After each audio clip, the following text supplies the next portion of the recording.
Welcome back students. अब हम पढ़ेंगे गुरुत्व केंद्र के बारे में। तो गुरुत्व केंद्र इंग्लिश में बोलते हैं सेंटर ऑफ ग्रेविटी।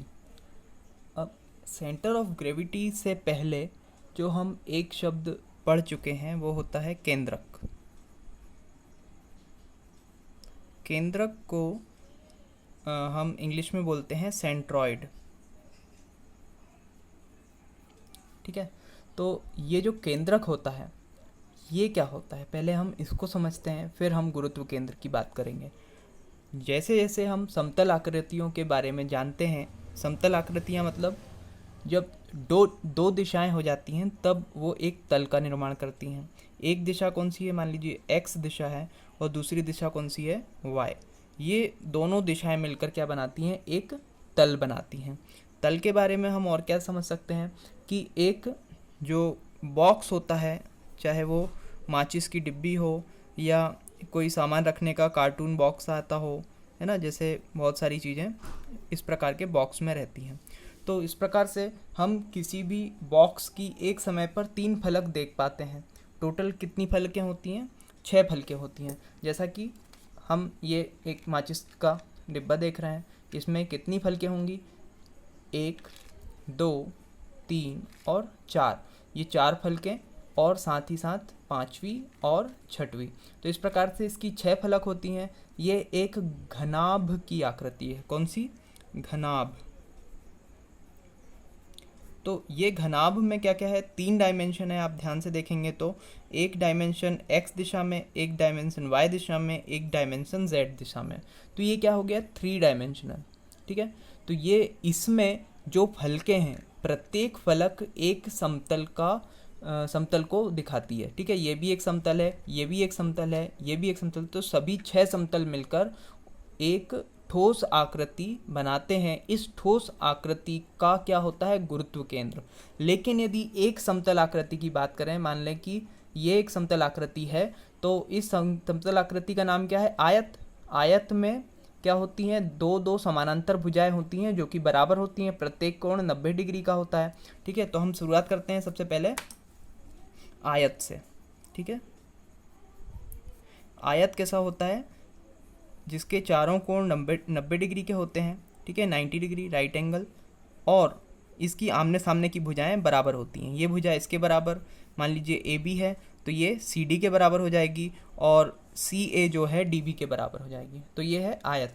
आयत का केंद्रक, आयत का केंद्रक कहाँ होगा, जब हम इस आयत के 2 विकर्ण बनाएंगे। ठीक है, इसके तिरछे लाइनों से इसके 2 बिंदुओं को मिलाएंगे, तब इनका जो कटान बिंदु रहेगा, यह क्या रहेगा, इसका केंद्रक। ठीक है, तो इस प्रकार से ये हुई केंद्रक की परिभाषा। अब यदि हम गुरुत्व केंद्र की बात करते हैं इस घनाभ में, तो इसमें ये तो फलक हो गई एक, ये वाली एक फलक है बाहर की। ठीक है, इस फलक के यदि विकर्णों का हम यदि हम मिलाएंगे तो यहाँ पर केंद्रक मिलेगा इस फलक का। इसी प्रकार से पिछली वाली फलक का भी, सभी फलक का अपना एक केंद्रक होगा। लेकिन हम यहाँ पर बात करना चाहते हैं गुरुत्व केंद्र की। तो गुरुत्व केंद्र के लिए आगे वाली फलक का एक बिंदु और पीछे वाली फलक का एक बिंदु, इन दोनों को मिलाएंगे, और इसी प्रकार से एक आगे वाली फलक का ये वाला बिंदु और पीछे वाली फलक का ये वाला बिंदु, इसको मिलाएंगे। तो यहाँ जो कटान बिंदु मिलेगा ये हमारे घनाभ का गुरुत्व केंद्र होगा। ठीक है, इसी प्रकार से इसमें इस बिंदु को इस बिंदु से मिला सकते हैं, इस बिंदु को इस बिंदु से मिला सकते हैं। ठीक है, तो इस प्रकार से ये सभी एक बिंदु पर काटेंगे, जो कि क्या होगा, इस घनाभ का गुरुत्व केंद्र।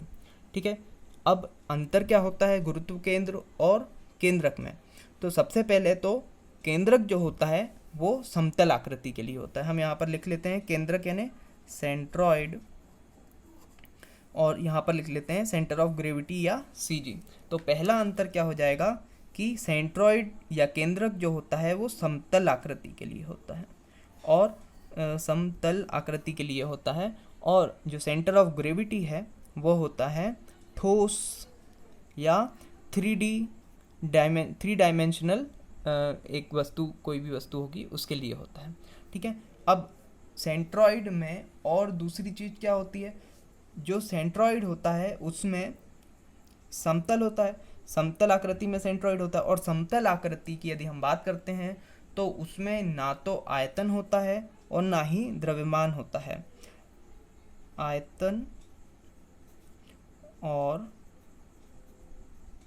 द्रव्यमान नहीं होते हैं।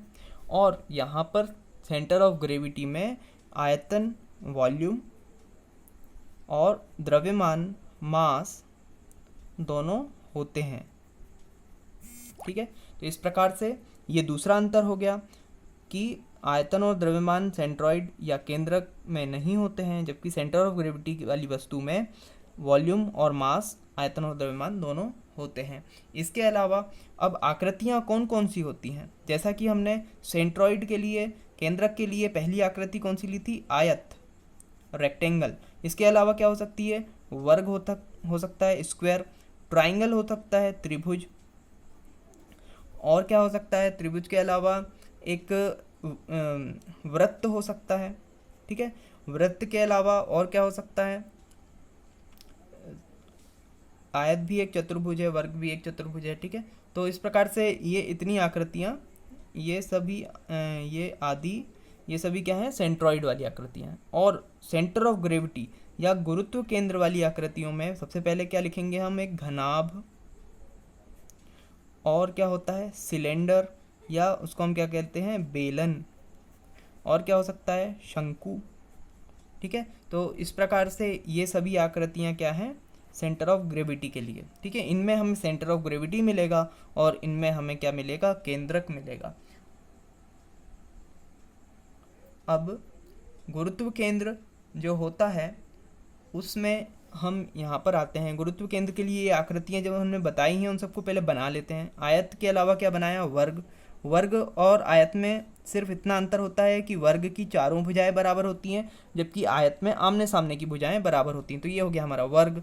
त्रिभुज, त्रिभुज 3 भुजाओं से बंद जगह को हम क्या कहते हैं, त्रिभुज कहते हैं। वृत्त क्या हो जाएगा, सर्कल हो जाएगा। इसके अलावा क्या हो सकता है, यदि सर्कल थोड़ा सा दब जाए तो ये क्या बनाता है, दीर्घवृत्त बनाता है।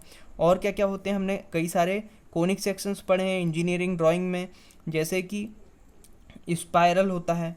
ठीक है, स्पाइरल के अलावा होता है पैराबोला होता है, पैराबोला इस प्रकार से। और फिर होता है हाइपरबोला, कुछ दीर्घवृत्त, और इस प्रकार से मतलब ये सारी आकृतियाँ क्या हैं, समतल आकृतियाँ हैं।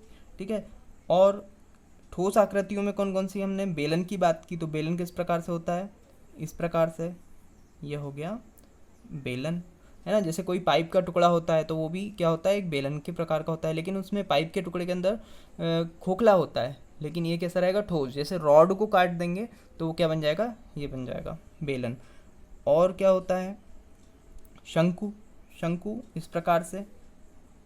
ठीक है, तो ये हो जाएगा शंकु, ये भी क्या हो जाएगा, ठोस आकृतियों में, इसके अंदर सेंटर ऑफ ग्रेविटी होगा। तो अब इन सभी आकृतियों में आखिर ये केंद्रक या सेंटर ऑफ ग्रेविटी, गुरुत्व केंद्र कहाँ पाए जाते हैं, उसकी स्थिति भी तो होगी, क्योंकि ये क्या है, बिंदु है।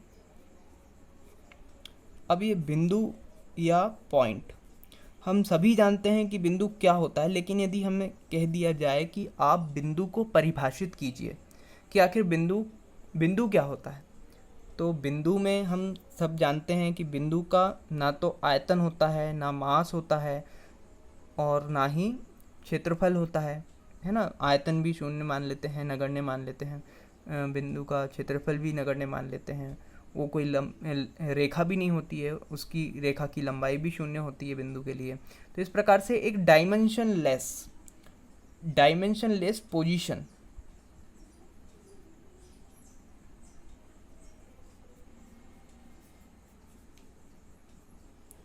ठीक है, पोजीशन मतलब स्थिति।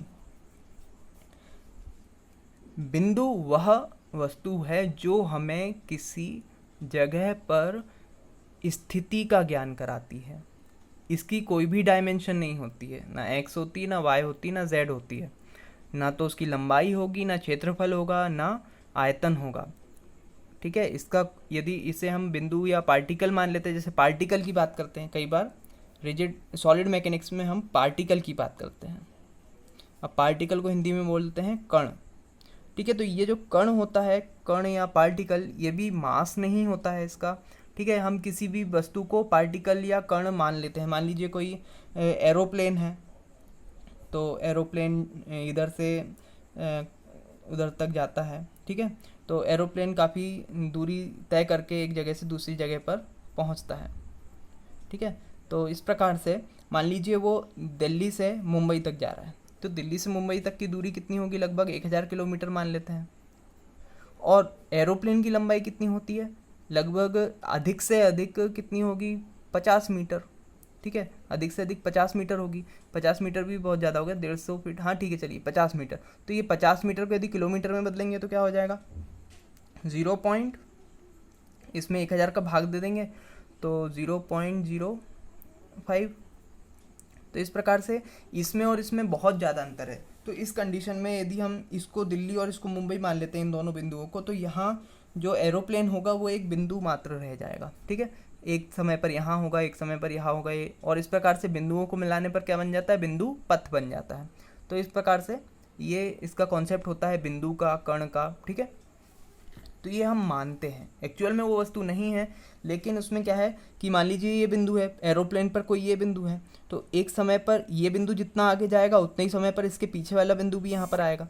ये किसकी परिभाषा है, रिजिड बॉडी। रिजिड बॉडी वो होती है जिसके अपने अलग अलग पार्टिकल्स में, या वो जिन जिन पार्टिकल्स, जिन जिन पार्ट्स से मिलकर बना है, उनमें कोई भी मोशन ना हो, उनका अपेक्षिक या सापेक्षिक मोशन, रिलेटिव मोशन ना हो उसके पार्ट्स में। हाँ, वो ग्राउंड जो फिक्स्ड ग्राउंड है उसके रिलेटिवली मूव कर सकते हैं, लेकिन उनका आपस में मूवमेंट ना हो। जैसे ये पंख है, ये पंख है, दोनों पंख एरोप्लेन में लगे हुए हैं, तो समय के साथ ये पंख अपनी जगह पर बने रहेंगे। ऐसा नहीं है कि कुछ समय बाद एक पंख पीछे रह जाएगा, एक पंख आगे आ जाएगा।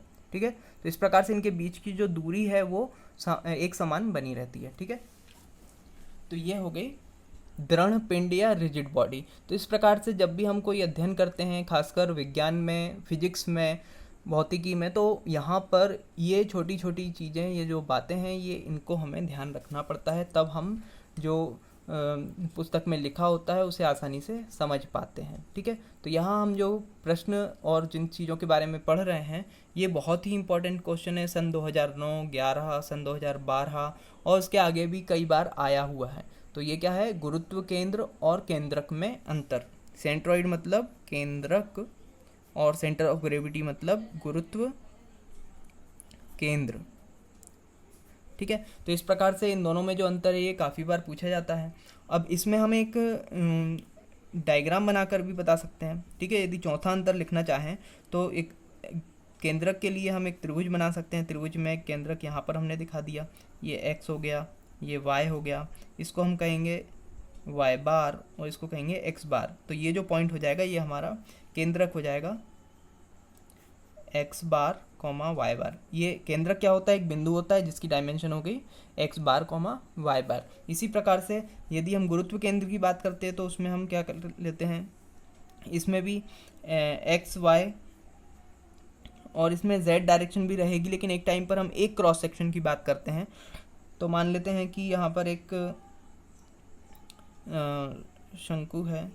ठीक है, तो इस शंकु में इस प्रकार से ये डिज़ाइन है इसकी।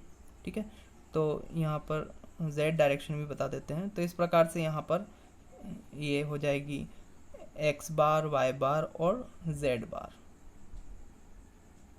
ठीक है, तो यहाँ पर गुरुत्व केंद्र x bar comma Y bar comma z बार। ठीक है, तो इस प्रकार से 3D डायमेंशन में यदि हम इसका गुरुत्व केंद्र निकालेंगे तो ये 3 प्रकार से होता है। लेकिन हम जनरली क्या करते हैं, गुरुत्व केंद्र निकालने के लिए किसी भी ठोस आकृति का एक कोई क्रॉस सेक्शन ले लेते हैं। एक क्रॉस सेक्शन लेने पर मतलब एक, जैसे ये एक हमारा ठोस बेलन है, तो यदि हम इसका एक क्रॉस सेक्शन यहाँ से इसको काट देते हैं, बीच में से काट देते हैं, और फिर बीच में से काटने के बाद इसको यहाँ से देखते हैं, तो ये यहाँ से सामने से कैसा दिखेगा, एक सर्कल दिखेगा।